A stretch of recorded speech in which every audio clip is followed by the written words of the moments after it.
اعوذ باللہ السمیع العلیم من الشیطان الرجیم بسم اللہ الرحمن الرحیم سبحان الذی اسری بعبده لیلا من المسجد الحرام الى المسجد الاقصى الذی بارکنا حوله لنریہ من آیاتنا بارکنا حولہ لنریہ من آیاتنا انہ هو السمیع البصیر۔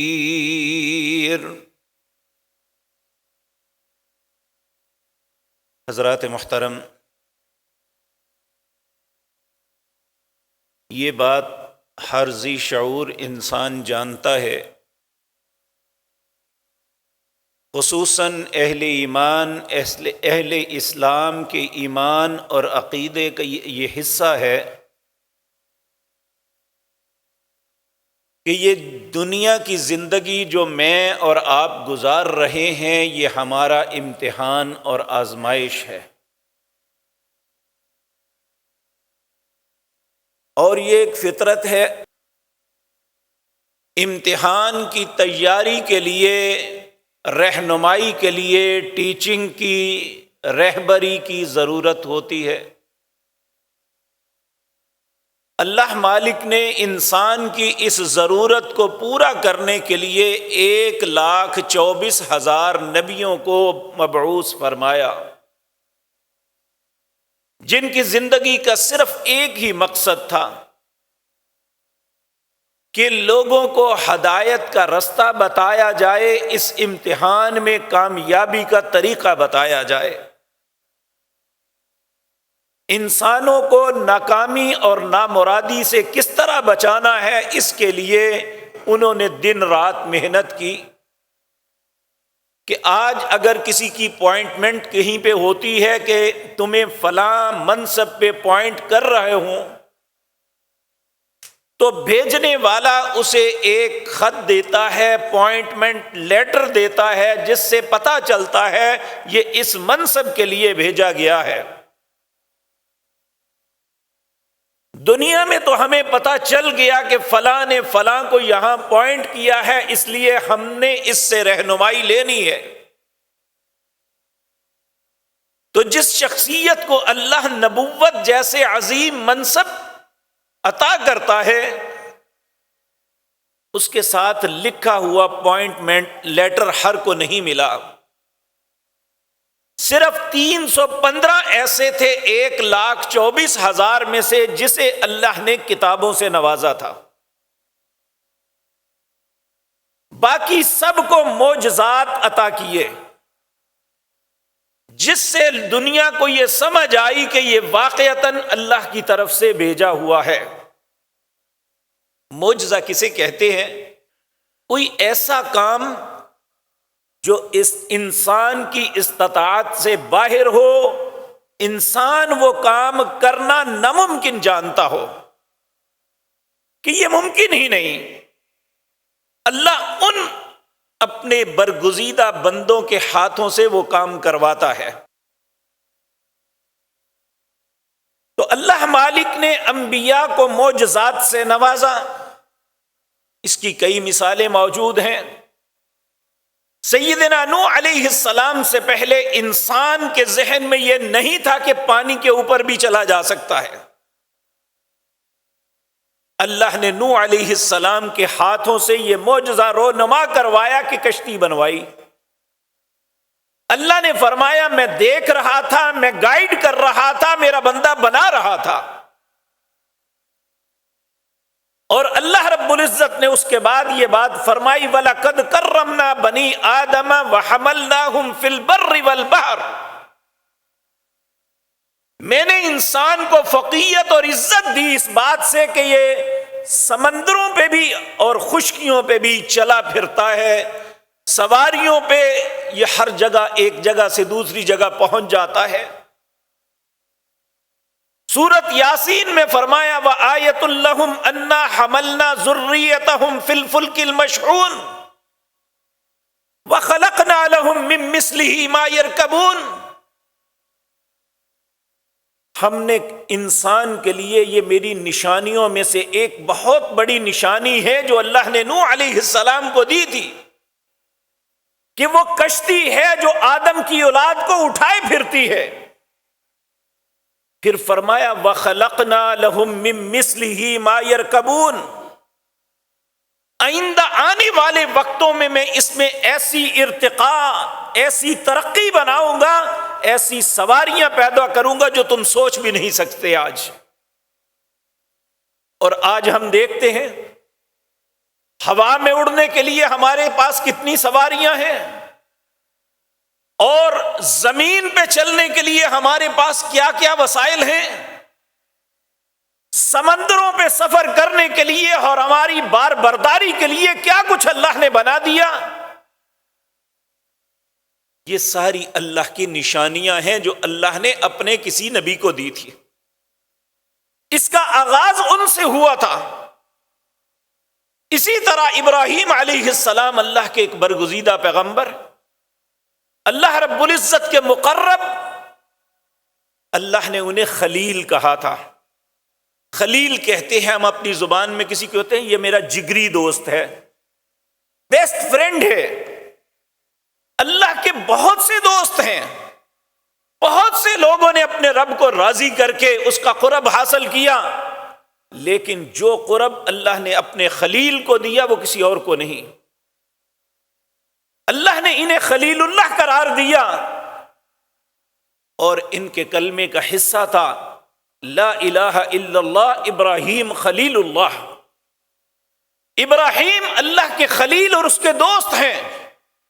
اللہ فرماتے ہیں وَكَذَلِكَ نُرِي إِبْرَاهِيمَ مَلَكُوتَ السَّمَاوَاتِ وَالْأَرْضِ وَلِيَكُونَ مِنَ الْمُوقِنِينَ.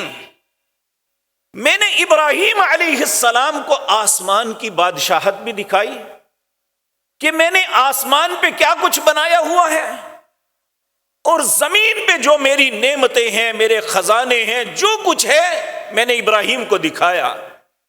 وَكَذَلِكَ نُرِي إِبْرَاهِيمَ مَلَكُوتَ السَّمَاوَاتِ وَالْأَرْضِ. کیوں دکھایا؟ وَلِيَكُونَ مِنَ الْمُوقِنِينَ، تاکہ یہ یقین کرنے والوں میں ہو جائے. جس نے ہر کچھ اللہ کا دیکھا تھا یا اللہ کی بادشاہت میں بہت سی چیزیں دیکھی تھی، جسے خود یقین ہو تو وہ یقین کے ساتھ آگے بات بھی کرتا ہے. تو اللہ رب العزت نے یہ معجزات ابراہیم علیہ السلام کو بہت ایسے بھی دیے. آپ دیکھتے ہیں کہ آگ کا کام جلانا ہے. قوم کے لوگوں نے اپنے ذہن، اپنے دین کی مخالفت کی وجہ سے انہیں جلانے کا ارادہ کر لیا. بہت بڑا الاؤ جلایا گیا، صرف اس لیے کہ ابراہیم کو جلا کے بسم کر دیا جائے. یہ ہمارا مخالف ہوتا کون ہے؟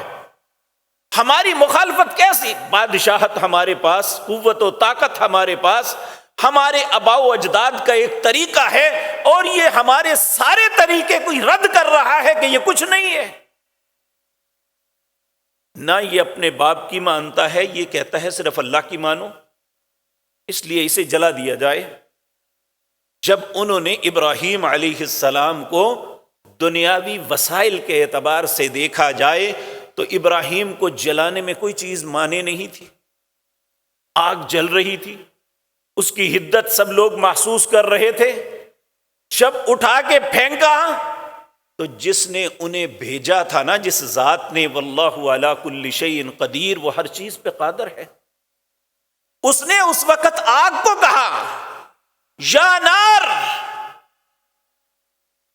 اے آگ، رکونی بردن و سلامن علی ابراہیم، صرف ابراہیم پر ٹھنڈی ہونا. باقی آگ اپنی حدت دکھا رہی تھی، کوئی اور آگے ہوتا تو اسے جلا کے راکھ کر دیتی، لیکن اس آگ کے مالک نے کہا کہ صرف ابراہیم پہ ٹھنڈی ہونا ہے. وسلامن. اب انسانی سوچ سکتی ہے یہ؟ کیا ممکن ہے کہ آگ اپنی حدت کے ساتھ موجود ہو، سب کو وہ جلا راکھ کر رہی ہو، اور اس کی شدت اور خوفناک دیکھ کے دل کانپ رہے ہوں، اور ایک بندہ اس میں پھینک دیا جائے تو وہ جلے نہ؟ کیا انسان سوچ سکتا ہے؟ اسی کا نام معجزہ ہے جو اللہ رب العزت کرتے ہیں۔ یہ کسی انسان کے اپنے بس میں نہیں ہوتا کہ وہ جب مرضی کر لے، معجزہ اللہ کے حکم سے ہوتا ہے۔ تو کہا یا نار کونی بردن و سلاما علی ابراہیم، ابراہیم پہ ٹھنڈی ہو جا۔ کئی دن تک آگ جلتی رہی، اور ابراہیم کو جب پھینکنے لگے تو سیدنا ابراہیم نے کیا کہا؟ اللہ یہ سارا کچھ انہوں نے کر لیا، دنیاوی وسائل استعمال کر لیے، لیکن میرا بھروسہ تجھ پہ ہے۔ حسبی اللہ لا الہ الا ہو، میرا بھروسہ تیری ذات پہ ہے، تیری ذات کے علاوہ میرا کوئی الہ نہیں۔ علیہ توکلت، میرا بھروسہ تجھ پہ ہے، میرے لیے تو ہی کافی ہے۔ وَهُوَ رَبُّ الْعَرْشِ الْعَظِيمِ، یہ کائنات کیا عرش عظیم کا بھی تو مالک ہے۔ تو اس وقت اللہ رب العزت نے کہا یا نار کونی بردن و سلاما علی ابراہیم۔ اور ایک معجزہ ابراہیم علیہ السلام کا یہ بھی ہوا کہ آپ اپنی ایک خواب کی بنیاد پہ اپنے بیٹے کو ذبح کرنے لگے ہیں۔ لٹایا بیٹے کو ہے، چھری بیٹے کی گردن پہ رکھی، لیکن اللہ کی شان، کس وقت بچے کو کھینچا اور مینڈا نیچے رکھ دیا، یہ اللہ کی ذات ہی جانتی ہے۔ انسان سوچ میں پڑ جاتا ہے یہ کیسے ہو سکتا ہے۔ کہا فلما اسلم وتلہ للجبین، جب دونوں فرما برداری کے لیے تیار ہو گئے، دائیں بال لٹا دیا، عرش عظیم پہ اللہ رب العزت نے پکار کے کہا تھا یا ابراہیم قد صدقت الرؤیا، اے ابراہیم تو نے خواب کو سچ کر دکھایا۔ یہ ساری چیزیں لوگوں نے دیکھی کہ اللہ کی فرما برداری ایسے بھی ہو سکتی ہے کہ 80 سال کی عمر میں یا 86 سال کی عمر میں ملا ہوا بیٹا جب جوان ہوا تو اسے اللہ کے حکم پہ ذبح کرتے۔ جب انسان اللہ کی اطاعت کرتا ہے نا تو اللہ اسے رسوا نہیں کرتے۔ اس کی مثال ہے ہمارے سامنے کہ انہوں نے بیٹا ذبح کرنے کے لیے لٹا لیا، اللہ نے کہا تو نے تو خواب سچ کر دیا۔ وَفَدَيْنَاهُ بِذِبْحٍ عَظِيمٍ، ہم نے اس کو ایک عظیم ذبیحہ عطا کر دیا کہ وہ مینڈا ذبح ہو گیا، اور قیامت تک کے لیے اللہ نے یہ طریقہ مسلمانوں کے لیے بنا دیا۔ یہ معجزات ہیں۔ اسی طرح میرے عزیز بھائیوں، سیدنا ابراہیم خلیل اللہ علیہ السلام، آپ جب اپنی بیوی اور بیٹے کو بواد غیر ذی زرع عند بیتک المحرم، اس جگہ چھوڑ کے آئے جہاں کبھی اللہ کا گھر تھا، جہاں کوئی پانی نہیں، رہنے کے لیے کوئی انسان نہیں، اور کوئی چیز زمین میں اگتی نہیں، اور وہاں پہ چھوڑ کے آگے اللہ کے حکم سے۔ پھر اللہ نے کس طرح بچایا، ان کی ایڑیوں سے پانی نکالا، آج تک اس بابرکت پانی کو ہم ترستے ہیں پینے کے لیے۔ ایک ایک تولہ پانی ہمارے لیے دنیا کا بہت بڑا انعام سمجھا جاتا ہے کہ کوئی شخص، اسے پیاس ہو یا نہ ہو، جب اسے کہا جائے گا یہ زمزم ہے تو وہ کہے گا مجھے دے دو۔ تو میرے عزیز بھائیو، اللہ نے یہ معجزات انبیاء کو دیے کیوں؟ لِيَكُونَ مِنَ الْمُوقِنِينَ، تاکہ یہ خود یقین کرنے والے ہو جائیں اور پورے کانفیڈنس کے ساتھ لوگوں کی رہنمائی کریں۔ اسی طرح سیدنا موسیٰ علیہ السلام، ان کو جو معجزہ عطا ہوا یہ بھی ایک بڑا عجیب و غریب ہے، ان کو نبوت جو ملی یہ بھی بڑا عجیب و غریب واقعہ ہے۔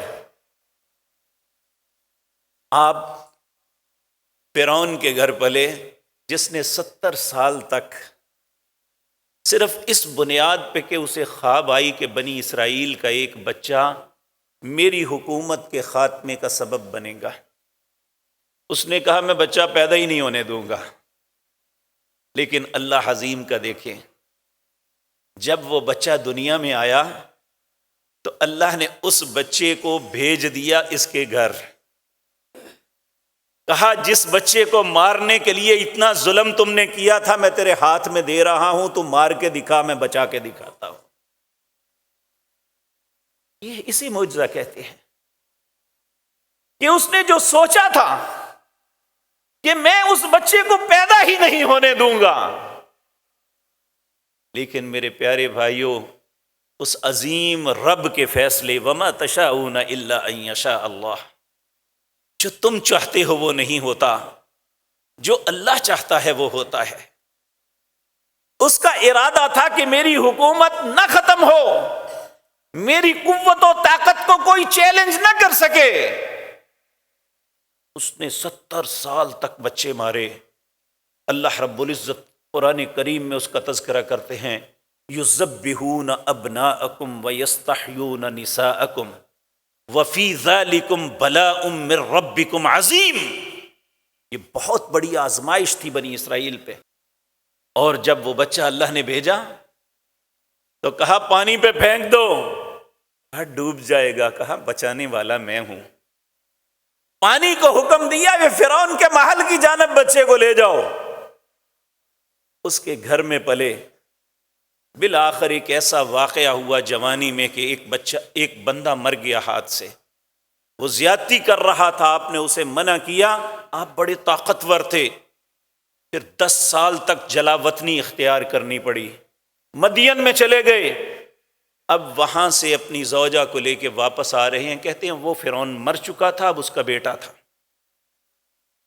واپس آ رہے ہیں تو رات کے اندھیرے میں ٹھٹھرتی ہوئی سردی میں رستہ بھول گئے۔ اذ رأى نارا، دور ایک چوٹی، پہاڑ کی چوٹی پہ آگ دیکھی۔ فقال لأہلہ، اپنی زوجہ کو کہنے لگے، امکثوا، تم یہاں ٹھہرو، انی آنست نارا لعلی آتیکم منہا بقبس او اجد علی النار ہدا، یا تو میں آگ لے کے آتا ہوں کہ ہم رات کو تاپ کے آرام کے ساتھ رات گزار لیں، یا وہاں سے ہمیں اصل رستے کا علم ہو جائے گا۔ فلما اتاہا، جب آپ اس آگ کے پاس آئے، نودی یا موسیٰ، ایک پکار آئی، اے موسیٰ انی انا ربک، میں تیرا رب ہوں، فاخلع نعلیک انک بالوادی المقدس طویٰ، تو ایک مقدس وادی میں آ گیا ہے، اپنے جوتے اتار دے۔ وَأَنَا اخْتَرْتُكَ فَاسْتَمِعْ لِمَا يُوحَىٰ، اب میں جو وحی تیری طرف کر رہا ہوں اسے غور سے سن۔ یہاں سے اللہ رب العزت کا علم ہوا کہ میرا ایک رب ہے۔ اس وقت اللہ نے جب نبوت سے نوازنا تھا تو 2 معجزے دیے۔ پوچھا وما تلک بیمینک یا موسیٰ، اے موسیٰ تیرے ہاتھ میں کیا ہے؟ کہنے لگے قال ہی عصائی، اے اللہ یہ لاٹھی ہے، اتوکأ علیہا واحش بہا علی غنمی ولی فیہا مآرب اخری، اے اللہ میں اس سے بکریوں کو ہانکتا ہوں، کیونکہ موسیٰ علیہ السلام بکریاں 8 سال تک بکریاں چراتے رہے تھے۔ میں نے یہ لاٹھی اس لیے پکڑی ہے، بکریوں کو ہانکتا ہوں، اس سے پتوں کو گراتا ہوں اور بہت سے کام لیتا ہوں۔ اللہ رب العزت نے فرمایا قال القھا یا موسیٰ، اے موسیٰ اس لاٹھی کو پھینک تو صحیح ذرا زمین پہ۔ جب زمین پہ پھینکی فَأَلْقَاهَا فَإِذَا هِيَ حَيَّةٌ تَسْعَىٰ، وہ ایک زندہ سانپ بن گئی۔ اب انسان سوچ نہیں سکتا کیا ایک لاٹھی بھی سانپ بن سکتی ہے؟ تو اللہ رب العزت نے، موسیٰ علیہ السلام ڈر گئے، دوسرے مقام پہ آتا ہے ڈر کے بھاگ پڑے، تو اللہ نے کہا لا تخف قال خذها ولا تخف، موسیٰ اسے پکڑ لے ڈرنا، سنعیدها سیرتها الاولی، جب اسے پکڑے گا تو یہ دوبارہ لاٹھی بن جائے گی۔ تو یہ موسیٰ علیہ السلام کو معجزہ دیا، یہ اپوائنٹمنٹ لیٹر تھا اللہ کی طرف سے جو نبوت کی نشانی کے طور پہ اللہ نے انہیں عطا کیا۔ اور دوسرا پھر فرمایا وَضْمُمْ يَدَكَ إِلَى جَنَاحِكَ، اپنے ہاتھ کو اپنی بغل میں ڈال۔ جب واپس نکالا تو جس طرح یہ لائٹ روشن ہوتی ہے، ہاتھ روشن ہو گیا۔ وَضْمُمْ يَدَكَ إِلَى جَنَاحِكَ تَخْرُجْ بَيْضَاءَ مِنْ غَيْرِ سُوءٍ آیَةً أُخْرَىٰ، یہ لائٹ بھی جب جلتی ہے گرم ہو جاتی ہے، کہا تیرے ہاتھ میں کوئی تکلیف نہیں ہوگی لیکن اس میں لائٹ بن جائے گی، اور یہ کسی بیماری کی وجہ سے نہیں ہوگی، جب چاہوں گا یہ ختم ہو جائے گی، پھر لائٹ جل جائے گی۔ یہ اپوائنٹمنٹ لیٹر تھے اللہ کی طرف سے جو سیدنا موسیٰ علیہ السلام کو، اسی طرح عیسیٰ علیہ السلام کو بیماروں کے علاج کی اس وقت حکماء کا بہت عروج تھا۔ اللہ نے آپ کو معجزہ دیا، کوڑ کا کوئی علاج نہیں تھا، کہا میرے حکم سے تم علاج کرو، اور پرندہ مٹی کا بنا کے پھونک مارتے اللہ زندہ پرندہ بنا دیتا۔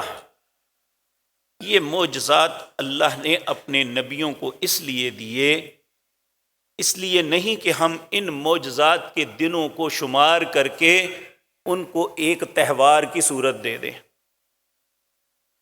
اب یہ جتنے معجزات ہوئے، آپ عیسائیوں کی تاریخ پڑھ کے دیکھ لیں، آپ یہود کی کتابیں کنگھال لیں، ابراہیم علیہ السلام کے ماننے والے لوگوں کی باتیں دیکھ لیں، کسی نے آج تک تہوار نہیں بنایا۔ اللہ نے اسی طرح ہمارے نبی جناب محمد الرسول اللہ کو بھی کچھ معجزات سے نوازا۔ بدقسمتی کہ ہمارے پیٹ کے بھوکے مولویوں نے انہیں نصیحت کے طور پہ لینے سے بجائے انہیں ایک تہوار کی صورت دے دی، ہم موج میلہ کر کے وہ دن گزار دیتے ہیں۔ نبی کریم صلی اللہ علیہ وسلم کے 2 معجزات کا تذکرہ کرنا ہے جو ان سے بھی عظیم تھے۔ ان میں ایک اللہ رب العزت نے اپنے حبیب کریم صلی اللہ علیہ وسلم کو جو معجزہ دیا تھا وہ شق قمر کا تھا، چاند کا 2 ٹکڑے ہو جانا۔ میں اپنی بات کرنے سے پہلے یہ عرض کر دوں، مسلمانوں کے اندر 2 قسم کے لوگ ہیں۔ ایک وہ لوگ ہیں جو سرے سے ان معجزات کا انکار کر دیتے ہیں، جس طرح سر سید احمد خان تھا، غلام احمد پرویز تھا، اور بھی بہت سے لوگ ایسے ہیں جو ان معجزات کا انکار کرتے ہیں، یہ جی فضول باتیں ہیں۔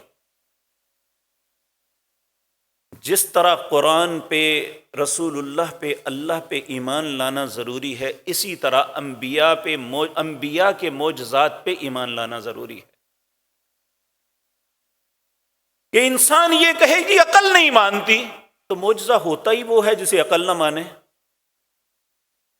جسے عقل مانتی ہے، جو ممکن ہے انسان اسے کر لے، تو وہ معجزہ تو نہیں ہوتا۔ تو اللہ نے اپنے حبیب کریم صلی اللہ علیہ وسلم کو ایک معجزہ عطا کیا، یہ نبوت کے آغاز کے سالوں میں ہوا تھا۔ اس کی تاریخ ہمیں نہیں بتائی گئی، نہیں پتا، لیکن ہوا تھا، اور اس کی مثالیں ہیں۔ قرآن کریم میں اللہ رب العزت نے ایک سورت قمر نازل کی، جو 27ویں پارے کے اندر ہے، سورت رحمان سے پہلے یہ سورت ہے۔ اللہ فرماتے ہیں اقتربت الساعۃ وانشق القمر، چاند 2 ٹکڑے ہو گیا۔ اب ہمارے علماء اسے بڑا عجیب رنگ دیتے ہیں، جو اللہ نے کہا وہ کہا، چاند 2 ٹکڑے ہو گیا، قیامت قریب آ گئی ہے۔ اصل میں ہمیں سوچ یہ دینی تھی کہ یہ معجزات تمہیں اللہ کی بتائی ہوئی باتوں کی حقانیت کی طرف لاتے ہیں، یہ نہیں کہ تم انہیں سٹنٹ بنا کے پیش کرو۔ مشرکین مکہ نے نبی کریم صلی اللہ علیہ وسلم کو کہا کہ آپ کہتے ہیں میں اللہ کی طرف سے رسول ہوں، کیا دلیل ہے آپ کے پاس؟ کوئی نشانی لائیں۔ تو نبی کریم صلی اللہ علیہ وسلم سے انہوں نے تقاضا کیا اس چاند کو 2 ٹکڑے کر دیں، ہم آپ کی نبوت کو مان لیں گے۔ حضرت عبداللہ بن مسعود جو پہلے 40 لوگوں میں سے مسلمان ہوئے تھے، وہ سابقون الاولون میں سے ایک ہیں، بیان کرتے ہیں ان شق القمر علی عہد رسول اللہ صلی اللہ علیہ وسلم فرقتین، فرقتن فوق الجبل و فرقتن دون۔ نبی کریم صلی اللہ علیہ وسلم کے عہد میں چاند 2 ٹکڑے ہوا، ایک پہاڑ کے اوپر تھا اور دوسرا پہاڑ کی دوسری طرف تھا۔ اللہ اکبر۔ فقال رسول اللہ صلی اللہ علیہ وسلم، جب یہ معجزہ رونما ہوا تو نبی کریم نے لوگوں سے کہا اشہدو، اب تو شہادت دے دو۔ تو لوگوں نے شہادت دینے کے بجائے کہا یہ تو آپ نے جادو کیا ہے۔ یہ یاد رکھیں انبیاء کے زمانے میں 2 قسم کے لوگ تھے، ایک وہ بد نصیب تھے جنہوں نے انبیاء کے ہر معجزے کو جادو قرار دیا۔ جادو ہوتا ہے جو انسان اپنی مرضی سے سٹنٹ کرتا ہے، کوئی ایسے معاملے کرتا ہے جس کی وجہ سے وہ ایسا کر لیتا ہے جو خرق عادت ہوتا ہے، انہوں نے اسے جادو قرار دیا۔ لیکن کچھ ایسے اچھے دل والے لوگ تھے جنہیں اللہ نے ایمان کی نعمت سے نوازنا تھا، انہوں نے اس کی وجہ سے اسلام کو قبول کر لیا۔ اب یہ ایک صرف قرآن کی بات کہیں کہ قرآن تو اپنے نبی کی تصدیق میں بہت سی باتیں کرتا ہے، کیا کوئی غیر مسلمان بھی ایسی بات کرتا ہے؟ تو میرے عزیز بھائیوں، ناسا نے جو چاند کی تصویر لی ہے اس میں اس بات کا اقرار کیا گیا ہے کہ چاند کے اندر ایسی دراڑ ہے جس سے معلوم ہوتا ہے یہ جڑا ہوا ہے دوبارہ۔ یہ نبی کریم صلی اللہ علیہ وسلم کی رسالت کی حقانیت کی دلیل ہے۔ اس کے علاوہ اللہ اکبر، تاریخ فرشتہ کے اندر اس کے جلد نمبر 2 صفحہ 499 میں لکھتے ہیں 3 صدی ہجری میں عرب کے کچھ تاجر اپنا سامان لے کے جا رہے تھے تو طوفان کی وجہ سے ان کی کشتی بھٹک گئی۔ وہ طوفانوں میں مختلف بھٹکتی بھٹکتی جزائر مالابار کی طرف جا نکلے۔ سری لنکا کے ایک جزیرے جس کا نام گد نکلو نامی شہر تھا، وہاں یہ لنگر انداز ہوئے۔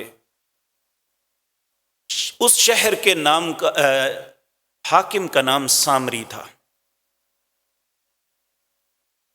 اس نے مسلمانوں کے بارے میں یہودی اور عیسائی علماء سے سنا ہوا تھا۔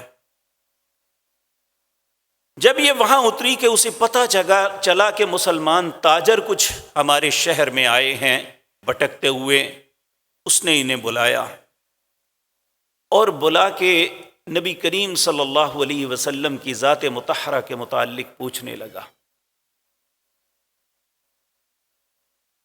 وہ جو مسلمان تھے انہوں نے اسلام کے متعلق بہت سی باتیں بتائی اور ان کے ساتھ نبی کریم کے کچھ معجزات کا بھی تذکرہ کیا۔ ان میں ایک یہ تھا کہ چاند کا 2 ٹکڑے ہونا۔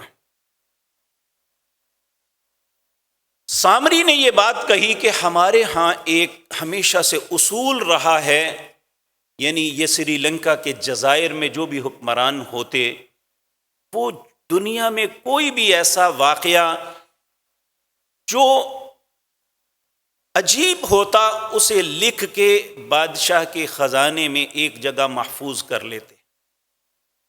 اگر تمہاری بات سچ ہوئی تو ہمارے جو رجسٹر ہیں ان میں کہیں نہ کہیں ضرور ملے گا۔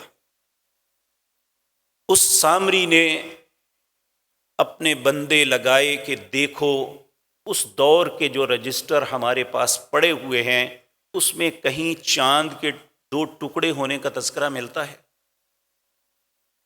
بڑی محنت کے بعد بالآخر وہ رجسٹر مل گیا جس کے اندر اس زمانے کے بادشاہ نے یہ چیز لکھوائی تھی کہ آج دنیا میں ایک عجیب واقعہ رونما ہوا ہے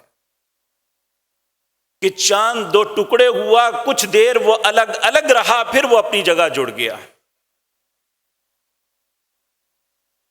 وہ بادشاہ سامری جو ہے وہ اسی وقت مسلمان ہو گیا، اپنا تاج و تخت چھوڑ کے وہ عرب میں چلا گیا اور وہیں پہ مرا۔ اسی طرح مالابار کا ایک اور بادشاہ تھا، یہ اس زمانے کی بات ہے جب یہ ہوا۔ اس کتاب میں یہ سارا واقعہ جو لکھا تھا وہ اس طرح تھا، اس بادشاہ کا نام تھا چکروتی فارمس۔ اس نے چاند کو دو ٹکڑے ہوتے ہوئے دیکھا۔ اس نے کہا کہ دنیا میں آج کوئی بہت عظیم واقعہ ہوا ہے۔ اس نے چاروں طرف اپنے بندے دوڑائے کہ جاؤ پتہ کرو یہ کیا ہوا ہے۔ بڑی انویسٹیگیشن کے بعد پتہ چلا کہ مکہ مکرمہ میں ایک شخصیت ہیں جن کا نام محمد صلی اللہ علیہ وسلم ہے، اللہ نے ان کے ہاتھوں یہ معجزہ رونما کیا ہے۔ کہتے ہیں یہ اپنے بیٹے کو اپنا سارا کچھ دے کے یہ مکہ مکرمہ گیا، وہاں پہ مسلمان ہو گیا۔ جب یہ واپس پلٹا، نبی کریم نے اسے کہا کہ اپنے علاقے میں جا کے تم اسلام کی دعوت دو، تو یہ یمن کے ساحل کے قریب اس کے جہاز لنگر انداز تھے، تو وہاں اس کی موت ہو گئی، اور اس کا مقبرہ وہاں یمن کے اندر ہے، اور وہاں اس کا مقبرہ بنا ہوا ہے، لوگ اسے دیکھنے کے لیے جاتے ہیں، اور وہ بتاتے ہیں کہ یہ سنگاپور کا ایک حکمران تھا یا ان جزائر میں سے کسی جزیرے کا حاکم تھا جو یہاں سے گزرتے ہوئے مر گیا، اور وہاں پہ اس کا یہ مقبرہ بنا ہوا ہے۔ اسی وجہ سے یہ بر صغیر میں سب سے پہلے اسلام کی شعائیں جو ہیں یہ مالابار کے اندر پھوٹی تھی، اور اس کا سبب نبی کریم صلی اللہ علیہ وسلم کا یہ معجزہ تھا۔ اسی طرح قریش مکہ جو ہیں، جب انہوں نے اپنا مطلوبہ معجزہ دیکھ لیا تو کہنے لگے یہ تو ہمارے اوپر جادو ہے۔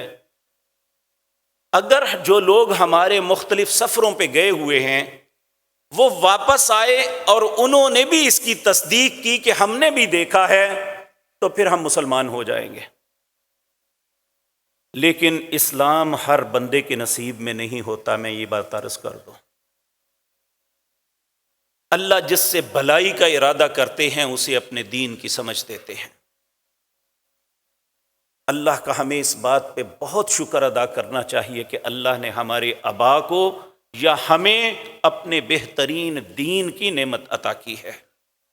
یہ اللہ کا بہت بڑا ہم پہ احسان ہے۔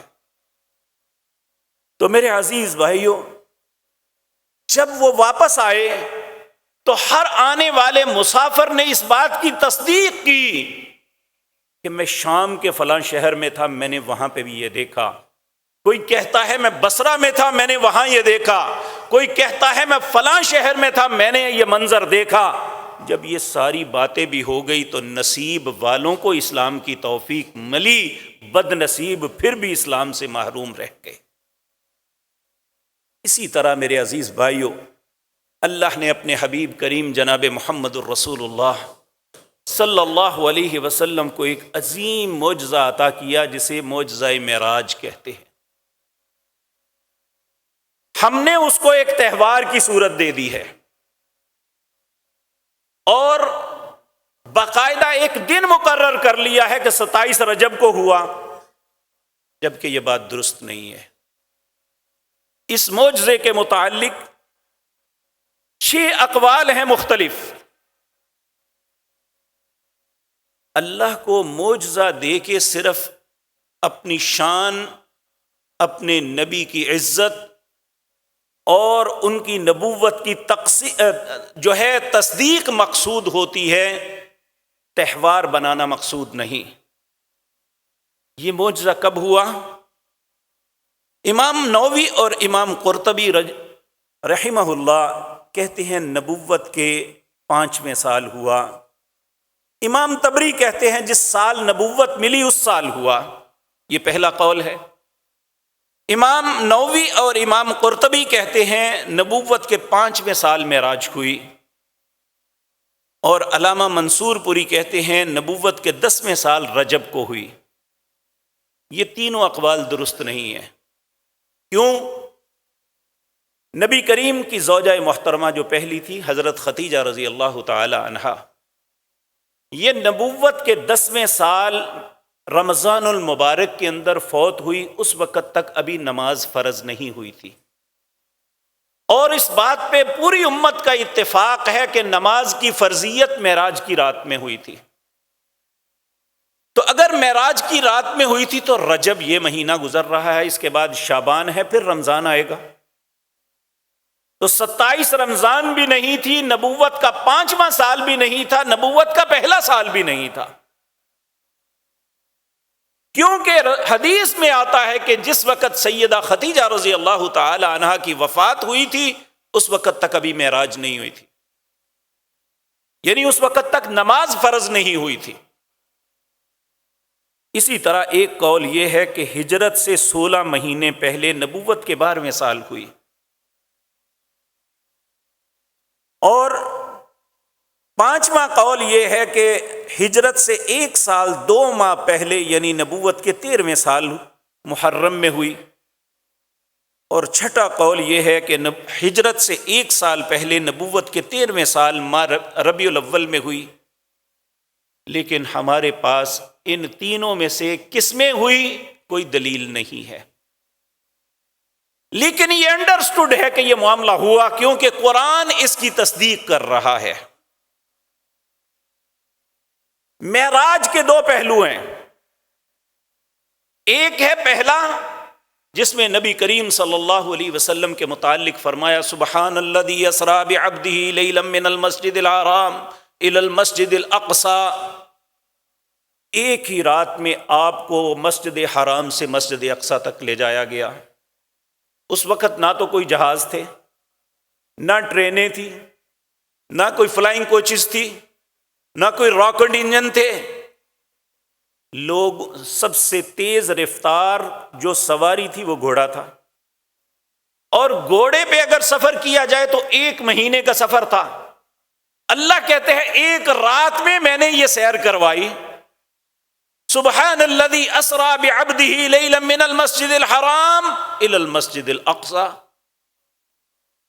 اب دنیا ماننے کے لیے تیار ہی نہیں ہے۔ جب آپ نے بتایا تو ابو جہل کے ہاتھ میں بات آ گئی، یہ خناس کہنے لگا اب تو نبی کریم کا مذاق اڑاتے ہیں۔ حضرت ابو بکر اسی اثناء میں آ گئے۔ ابو جہل کہنے لگا ابو بکر کوئی بندہ ایک رات میں مسجد حرام سے مسجد اقصی میں جا سکتا ہے؟ آپ نے فرمایا نہیں۔ کہا واقعی نہیں جا سکتا؟ کہا نہیں، ممکن ہی نہیں۔ تو کہا پھر نبی کریم نے یہ بات کہی ہے؟ تو کہا انہوں نے کہا ہے تو سچ کہا ہے۔ یہی سبب تھا کہ آپ کو صدیق کا خطاب ملا، کہ آپ نے رسول اللہ کی تصدیق ایسے وقت کی جب لوگ سارے جھٹلانے پہ آمادہ تھے۔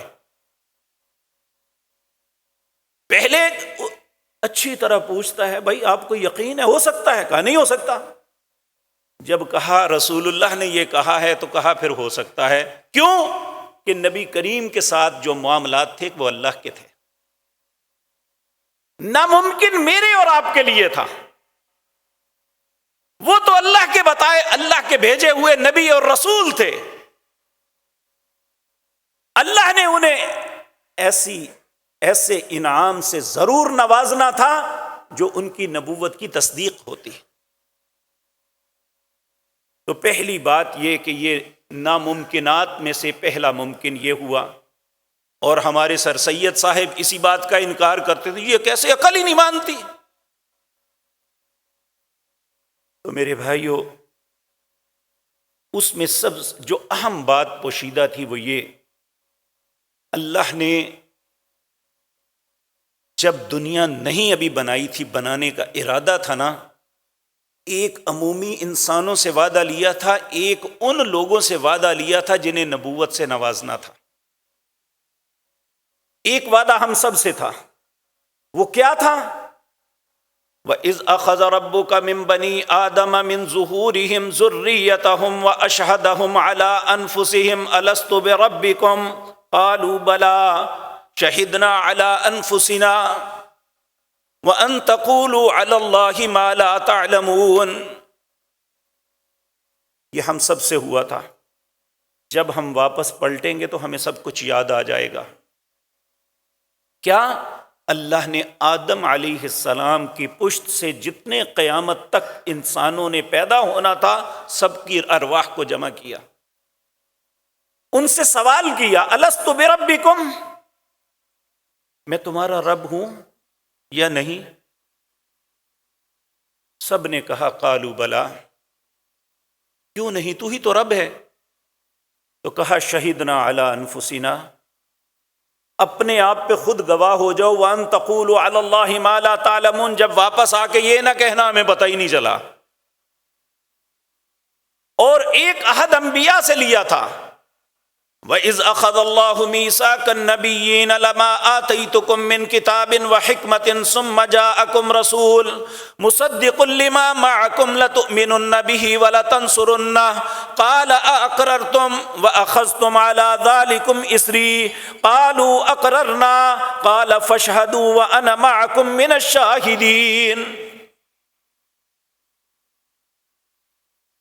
کہا میں نے تمہیں نبوت دینی ہے، جب میں تمہیں نبوت عطا کر دوں، تمہاری نبوت اور رسالت کا سکہ چل رہا ہو، ثم جاءکم رسول، پھر میرا وہ رسول آ جائے، لتؤمنن بہ ولتنصرنہ، تمہیں اپنی نبوت اور رسالت چھوڑ کے اس نبی کی اطاعت کرنی ہے۔ قال اقررتم، کیا اقرار کرتے ہو؟ سب نے بیک زبان کہا ہاں اقرار کرتے ہیں، اگر ہماری نبوت چل بھی رہی ہو تو اس نبی کے ہوتے ہوئے ہم اپنی نبوت کا سکہ نہیں چلائیں گے۔ کہا وَأَخَذْتُمْ عَلَىٰ ذَلِكُمْ إِصْرِي، پکا ایگریمنٹ کرو۔ سب نے کہا کرتے ہیں۔ قَالَ فَاشْهَدُوا وَأَنَا مَعَكُمْ مِنَ الشَّاهِدِينَ، پھر گواہ رہو اور میں بھی اس پہ گواہ ہوں۔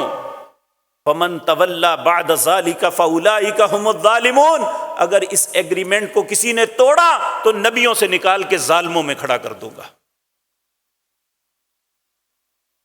اب سارے نبی سیدنا آدم علیہ السلام سے لے کر سیدنا عیسیٰ علیہ السلام تک اپنا وقت گزار کے دنیا سے چلے گئے۔ اللہ نے اپنے حبیب کریم کو جب نبوت دی تو پھر کائنات کو ایک پیغام دینا مقصود تھا۔ وہ پیغام پریکٹیکلی طور پہ دیا کہ وہ انبیاء کے اجساد کو جمع کیا یا ان کی روحوں کو، ائمہ مفسرین میں اختلاف ہے۔ آدم علیہ السلام سے لے کر جناب محمد الرسول اللہ صلی اللہ علیہ وسلم تک سارے نبی 1,24,000 نبی مسجد اقصیٰ میں جمع تھے، اور اللہ نے جبریل نے امامت کے لیے آخری رسول امام الرسول جناب محمد الرسول اللہ کو آگے کیا، اور یہ دنیا کو ایک پیغام تھا کہ آج کے بعد اس نبی کے ہوتے ہوئے کوئی نبی بھی اس اپنی نبوت نہیں چلا سکتا، کوئی مولوی پیر امام اپنی امامت اور پیری مریدی کیسے چلا سکتا ہے۔ یہ واقعہ معراج کا پہلا سبق تھا جو اللہ نے امت محمد الرسول اللہ کو دیا۔ پھر اللہ نے اپنی پاک کلام میں ایک آیت اتاری، وَمَن يَبْتَغِ غَيْرَ الْإِسْلَامِ دِينًا فَلَن يُقْبَلَ مِنْهُ، آج کے بعد جس نے اس دین اسلام کے علاوہ کسی اور دین کے اندر بھلائی تلاش کی اسے نہیں ملے گی۔ وَهُوَ فِي الْآخِرَةِ مِنَ الْخَاسِرِينَ، آخرت میں خسارے کے علاوہ اسے کچھ نہیں ملے گا۔ اس لیے یاد رکھیں، جس دن اللہ نے اپنے حبیب کریم پر پہلی وحی نازل کی، اس وقت سے لے کر قیامت کے دن تک کوئی شخص جناب محمد الرسول اللہ کی رسالت کے علاوہ کسی اور کی پیروی میں، کسی اور کی اطاعت میں ہدایت سمجھے گا تو وہ ضلالت میں ہے، گمراہی میں ہے، اس کے پاس ہدایت نہیں ہے۔ ہدایت صرف محمد الرسول اللہ کی اطاعت میں ہے صلی اللہ علیہ وسلم۔ یہ واقعہ معراج کی پہلا سبق تھا جو اللہ رب العزت نے پریکٹیکلی کر کے ہمارے سامنے دکھایا۔ اس کے بعد دوسرا مرحلہ تھا زمین سے آسمان تک، ملکوت السماوات، اس جنت کا مشاہدہ کروانا جس کے متعلق اللہ نے کہا ولا عین رأت ولا اذن سمعت ولا خطر علی قلب بشر، کسی آنکھ نے وہ منظر دیکھا نہیں، کسی کان نے سنا نہیں، اور کسی دل میں وہم پیدا نہیں ہوا جو اللہ نے وہاں بنایا ہوا ہے۔ اور جہنم کے متعلق اللہ نے اپنے حبیب کریم کے متعلق، یہ آیت آپ عموماً سنتے ہیں لیکن کبھی غور کیا ہے؟ یا ایھا النبی انا ارسلناک شاہدا ومبشرا ونذیرا، اے نبی میں نے آپ کو گواہ بنایا ہے، کس بات پہ؟ اپنی ملکوت السماوات والارض، آسمان اور زمین کی بادشاہت کا مشاہدہ کر کے اللہ نے اپنے حبیب کریم کو اپنا گواہ بنایا ہے۔ وہ ساری چیزیں آپ نے اپنی آنکھوں سے دیکھی، وہ کیا چیزیں دیکھی تھی؟ اللہ نے مجھے زندگی اور توفیق دی تو انشاءاللہ آئندہ مجلس میں عرض کروں گا۔ اقول قولی ھذا واستغفر اللہ۔